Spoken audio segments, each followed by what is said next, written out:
Welcome to Uncluttered and Unfiltered, the podcast urging you to let it go and don't look back. With nationally acclaimed professional organizer Christine Stone and self-proclaimed hot damn mess radio and TV personality Kendall.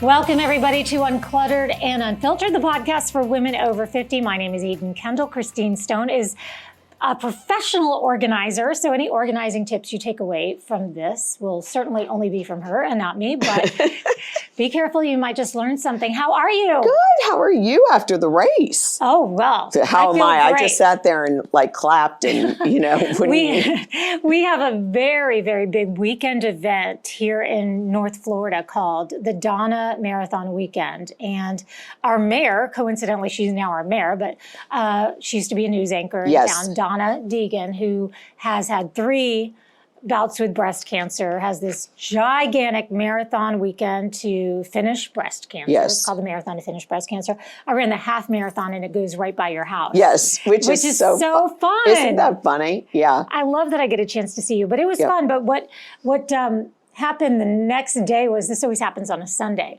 So I ran this half marathon. A lot of people ran the full marathon. A lot of people, it was their first time. Right. I try to go every year. We had photos here at the TV station, and that was on Monday, and I only had 1 pair of shoes to match my dress, and these are full-length photos. I couldn't get them on my feet. See, I have these really high-heeled shoes. Could not get them on my feet the next day after the race, but I had no choice. I had to cram them in and walk around in these shoes because they were what I had chosen already for the photos. But, first world problems, as they say. Well, I laughed so hard that I'm sitting there just clapping away, telling my husband, I can't see far away. I can only see close up. Find her and let me know so I can videotape it. And he kept saying the whole time, that's her. No, it's not. That's her. No, it's not. I'm like, I'm not going to take you seriously in a minute. I'm going to miss it. So that's what happens as you're older. You have to say, which one do you want to see better, up close or far away? You have to make these choices. You have to make these hard choices. Fortunately, I saw you two before you saw me, so I was able to run and get right in your faces, and I loved it. And I loved having that video afterward. Oh my God, it was so funny. Very rarely do I ever get to see. I always want to see, do I look like I'm dying? Do I look like I'm having fun? And I was having you look like you were having fun. I was having a really good time. I was dying just watching people running. I'm like, that looks painful. Like I would have commentaries of like, God, that maybe I should go give them something. You know what I mean? Some people look like they are in pain. Yes. I mean. And that's very often is me too, but not in this case. Oh, not in this case. So today's episode is about a book that is sweeping the nation. It's by Mel Robbins, who we love. I love Mel. And she has written a book along with her daughter Sawyer called The Let Them Theory. Yeah. And this was after making some videos from her podcast where she was talking about the Let Them Theory, and it went so viral that she thought, I need to make this into an entire book. Right. Yes, there was some backlash as to whether or not did she really create the Let Them Theory.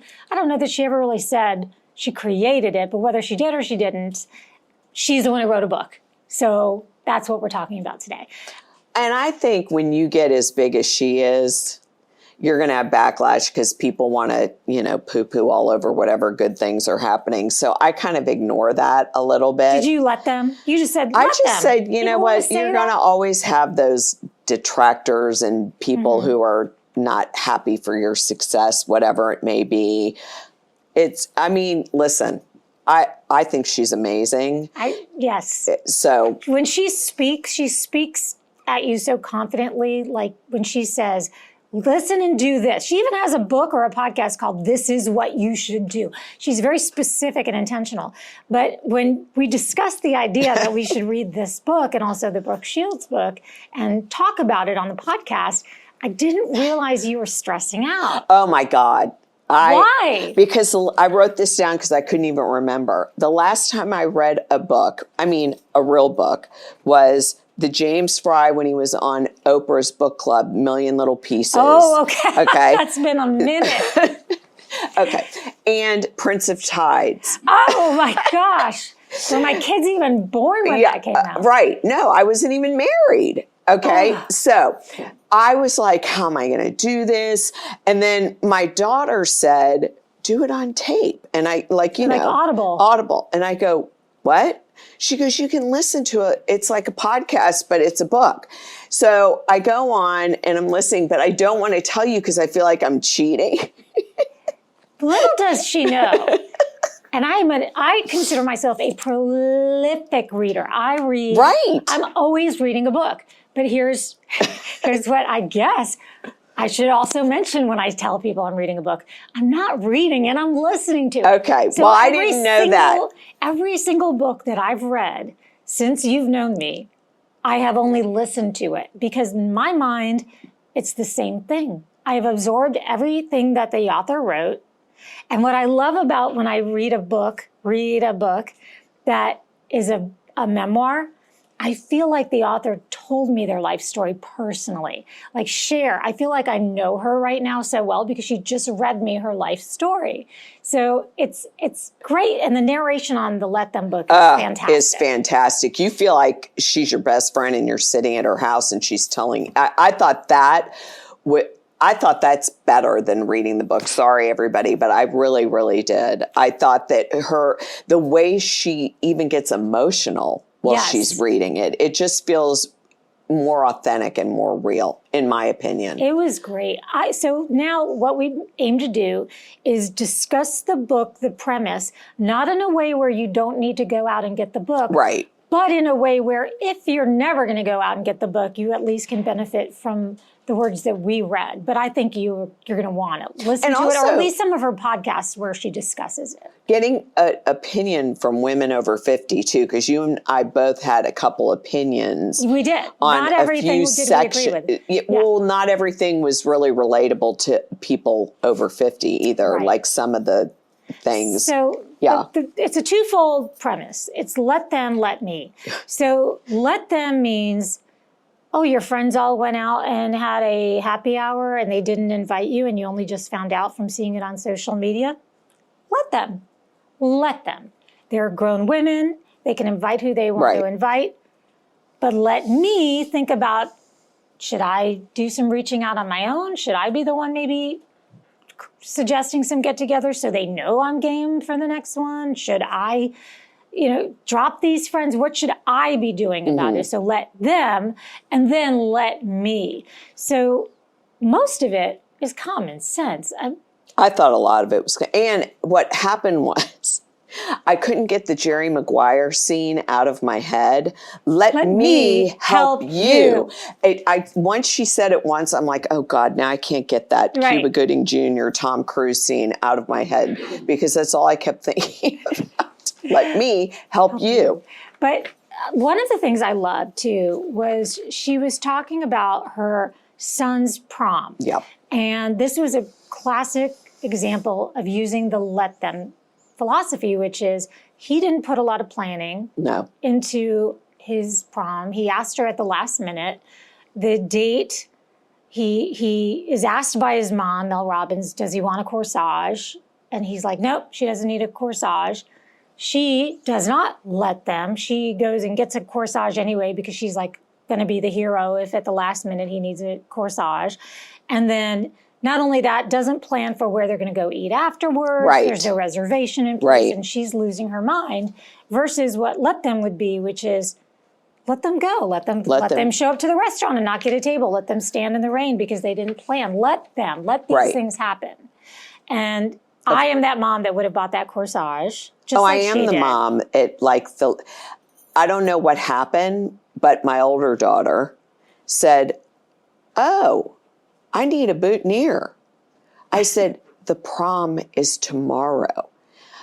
Well, I need one. So, of course, I run out all over town. People, because every prom is the same time. Yes, exactly. And even the woman at the florist bullied me and was like, you're waiting until now? I said, it's a long story. Is there any way? I mean, I've done that so many times, so that really rang true for me, especially when you have girls. You feel like you need to step in and you know better and you've been there. And, I just think that really was exactly what a lot of moms tend to do. They just step in and say, you can't do this without making a reservation. You can't, I think now, hindsight, I might have let them. Yeah. You know? Yeah. And that's exactly what happened there. She went ahead and she did pull that corsage out when the girl gave him a boutonniere. Only after she did that did she realize in a very embarrassed state that she had made her own corsage. Right. So it was kind of an embarrassing situation. Now the girl's like, oh okay, I'll wear it. And the son's furious. Right. Whereas that's when sometimes you just, as you said, have to let them. Right. So another part of the book that really stood out to me, and I've struggled with this, I want to say my whole life, and now I'm just going to stop. So I say, is when someone has an issue with something you do, they think that maybe you're, I don't know, a pain in the neck when you're doing this, or they just have these little beefs with you. It doesn't mean they don't love and like you. Right. And that's something that, for me, I always have stressed uncontrollably about. If I do or say something that I know might have been a misstep, I think that person's going to hate me. Right. And in reality, you have things your husband does that drive you crazy. There are things that my daughter does or my son does that I don't love about them. Right. But I love them unconditionally. Right. And I think with friends and coworkers and what have you, sometimes you think if you make a mistake that they're just not going to like you anymore. Right. And that's just not the case. So I took that away from this book. I liked, okay, I wrote it down because I was pretty impressed with the 5 whys. Yeah, let's talk about that. The reason why I liked that so much, and it's the premise is, if something bothers you about somebody else, 5 times you're supposed to ask yourself why, so you dwindle it down to the real reason by the 5th why. Uncluttered and Unfiltered is supported by Hearts for Minds. Mental health doesn't have to be a silent struggle. Hearts for Minds is changing the conversation, breaking stigma, and building bridges to better mental health care. Through QPR training and awareness programs, Hearts for Minds is equipping communities with the tools to recognize warning signs and connect people to life-saving support. Whether you're facing a crisis or just need someone who understands, Hearts for Minds is your helping hand. Hearts for F-O-U-R, minds.com, that's heartsforminds.com, and join the movement. Together, we can save lives. That's what I took away from it. Okay, so let's put that in practice. How can we do that? All right, let's say the daughter doesn't have a boutonniere and it's the day before. Why are you upset? Right. Because you don't want her to... You don't want her to be the only one that didn't do a boutonniere. Well, why? Why would you be upset that she isn't the only one? Because she would feel out of place. Well, why would she feel out of place? You know, like you're really dwindling it down to the point where you're like, really, it's about you. That's what I think. The 5th why is always like, well, why do you care? Yeah, well, how is this your problem? Right. How is this your issue? So you could do that with someone who drinks too much, someone who, you know, doesn't have the same values as you. Anything that you kind of differ, it's like, well, why does that bother you? What is that? I just love I never really thought of it that way before, where you have to keep asking why. And to me, that was a really kind of eye-opening thing. Yeah, because 9 out of 10 things that I worry about or stress about that keep me laying awake looking at the ceiling at night are either a text that somebody didn't reply to. What could they be thinking? What could they possibly be thinking? Well, why? Why does it matter? Right. Why? Right. And also things that are never going to happen but could potentially happen. Right. And for example, you know, say you have a job that, this is not a personal experience at all, but say, you know, you have a job at a business that you don't think is going to be a successful business, you know, and you want to look for a new job, but you know it's going to make everyone else upset. And why? Why are you not going to move on that? You know, there are just a lot of different... You have to talk to yourself more than we do, I think. Yeah, it's about finding out really what is the bottom line problem that's making you so upset about this. And without being defensive, when you're talking also to the person, you know, you're not allowed to be defensive. You're not allowed to make statements. It's always, well, why do you feel this way? And they say, I don't know, I just do. And not nagging them, not going on and on and on about it, which, you know, sometimes you can be like, especially as women. I'm not I trying. said why? Right. Exactly. So that was a big one for me. And also friendships later in life. That really made a lot of sense because you know me, we always talk to everybody about what a homebody I am. And it really made sense. Like if you want to be included in things, then make an effort. If you move somewhere new and you have no friends, make an effort. And people think everybody should come to them and everybody should call them and include them. And I love that it kind of turned that whole thing around. Like, no, you reach out to people, you make an effort. If they rather than feel slighted, right? If somebody has a party and you're not invited, and this is the example we used earlier, let them. But let me do things now that are more actively moving towards solidifying my friendships. So there are parties that I get invited to. Right. And that's the difference between just saying let them and then also figuring out, okay, I'm going to let them do their thing and I'm not going to get myself all wrapped up in it.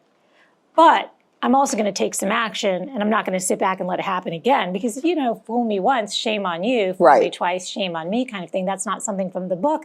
That's just saying, like, if that keeps happening, sometimes a pattern really is a pattern. Right. And if you're the only consistent in that pattern, then yes, you have to think, okay, I've got to do something different.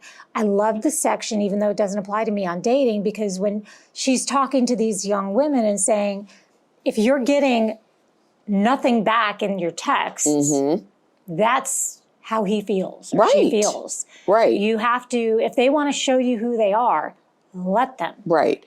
Don't go out of your way to make excuses for them. Let them show you who they are. Right. And then I can't remember exactly how she said it, but it was something to the effect of, if you're wondering, if you're confused, there's your answer. Right. Because if you're wondering if he likes you and you think he does, there's your answer. If you're confused about his feelings, there's your answer. Because if he has legitimately good feelings and good intentions, or she, it's not gonna be a confusing situation. It's gonna be crystal clear. Right.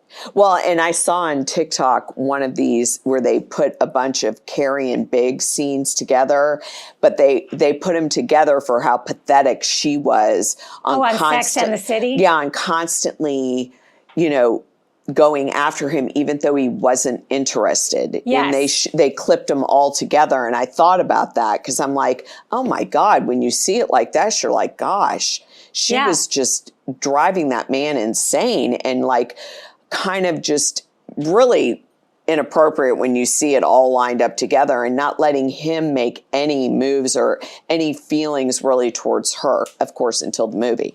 But it just, it's great for younger people, in my opinion, to be reading that chapter because with social media and everything, people read into things when they're dating that, Well, there's a great country song called If He Wanted To, He Would. Right. And it's like, just because he wished you happy birthday on your birthday. Right. He didn't text you and say, let's get back together. Because guess what? If he wanted to, he would. He would. Yeah. And that's kind of the deal with most people in this world. If they wanted to, they would. Yeah. I've made millions of excuses for people over the years. Right. And I'm sure people have done that for me. But at the end of the day, you got to let people show you who they are. I agree. And the other part that I loved was rescuing people. You need to step back and allow adults to face consequences for their actions. I have to be honest, I don't think I did that until my late 50s. Honestly, maybe, late 50s. Oh, yeah? Oh, yeah. I had to fix everything. I had to. You're a fixer. Yeah, I'm a fixer. And I had to, I couldn't just sit back and watch a train wreck. Now, I can do it. It's not easy, by the way. It took a lot of work. But I knew better. I could fix the situation if they would just listen. You know what I mean? And that's who this book is for, really, is the fixers out there. Yeah. The fixers I'm a former fixer. The fixers and the naggers. Yeah. I'm the nagger. And I'm the fixer. And you're the fixer. Because I have all the answers. And if you would just listen, your life would be so much easier. And people have to learn on their own. And that's why I said some things in this book are common sense, because I kind of learned that way before this book. And you have to let people, they're grown adults, let them fall, let them make mistakes, let them do things you wouldn't approve of. They're grown adults. They're grown-ass women Yes, and men. you just have to let them be. And let them. Yeah. So as long as we're on the subject of Mel Robbins, there's something else she made a video about, and I just love it so much. And I've never done this. If I did it, I think my husband would think I'm crazy, and I know you're never going to do it, but it's called slithering. Have you ever seen her video about slithering? No. She suggests, look this up, Mel Robbins slithering, that when you wake up in the morning, you should slither out of bed. And then she does it. She's in her bed. And if I wasn't wearing a dress right now and these ridiculous shoes that I can't walk in, I would show you. But she slithers out of her bed and basically slides into the bathroom or wherever she's got to go next and doesn't even stand up until she's been out of the bed for like at least 15, 20 seconds. She's just slithering from the bed. Her idea being that that's how you're going to very gradually get out of bed and wake up in the morning. You're going to slither out of the bed. Oh, you're looking at me like it makes no sense. Yeah, well, only It because makes no I'd be sense. the one that would like not be able to get up. Like I'd be Have I told you this before? I think I have now that I think about it, but it's obviously not made an impression on you. Why would you want to do that? I don't know. I would never want to do that. I know you wouldn't. You know me. I would do never you like slither. bolt out of bed or do you? No, I don't bolt out of bed because I don't get up to an alarm. I automatically get up around 5:30, 5:45, automatically. It's just know in you my do. clock. So I lay in bed and watch TV for 15 minutes, watch the news for 15 minutes, but I'm not a pop out of bed kind of person. I have to gradually, slowly get up. Well, I'll find this and I'll put it on Yeah. our Instagram stories or in our Ladies Only Facebook. I'm going to group or make a something. prediction, though. She is the Oprah of this generation. Oh, yes. She's going to have her own talk show. She's going to have many, many books in her future. And she is going to be what Oprah was to us, to this next generation. I think it's fantastic. Everyone needs an Oprah in their generation. But that's my prediction just from listening to this book. She has that very Oprah feel to her, and she's highly connected in the world of having people on her podcast. And I just think she's going to just take this ball and roll with it, which is fantastic. So. Yeah, she's got some pearls of wisdom in that book for sure. And if you have a daughter, I think it's a great gift, like you gave it to your daughter. So anyway, we want to tell you how much we appreciate you being with us for this podcast. We hope you're listening to it. And if you want to see it, stay tuned for all different ways for you to watch this. And join us on our Ladies Only Facebook page. It's called Uncluttered and Unfiltered. Ladies Only. We'll let you right in. And I guess... And we're doing Brooke Shields' book next. Yeah, next month. So, ladies, if you want to read along. But I am excited for that book. I really am. I've heard her talk about it on different social medias and on, the Today Show and stuff. So I'm excited to read that book. Me too. Me too. It's called Well, Brooke not Shields. really read. Listen. Brooke Shields is not allowed to get old, is what it's Yes. called. So one of the things in Mel Robbins' book she talks about is the difference between let it go and let them. So even if someone comes along and writes a book called Let Them and says that it's different than Let It Go, you can still read Let Them and then let it go. And don't look back.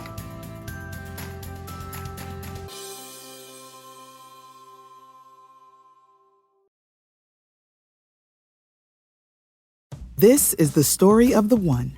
As head of maintenance at a concert hall, he knows the show must always go on. That's why he works behind the scenes, ensuring every light is working, the HVAC is humming, and his facility shines. With Grainger's supplies and solutions for every challenge he faces, plus 24/7 customer support, his venue never misses a beat.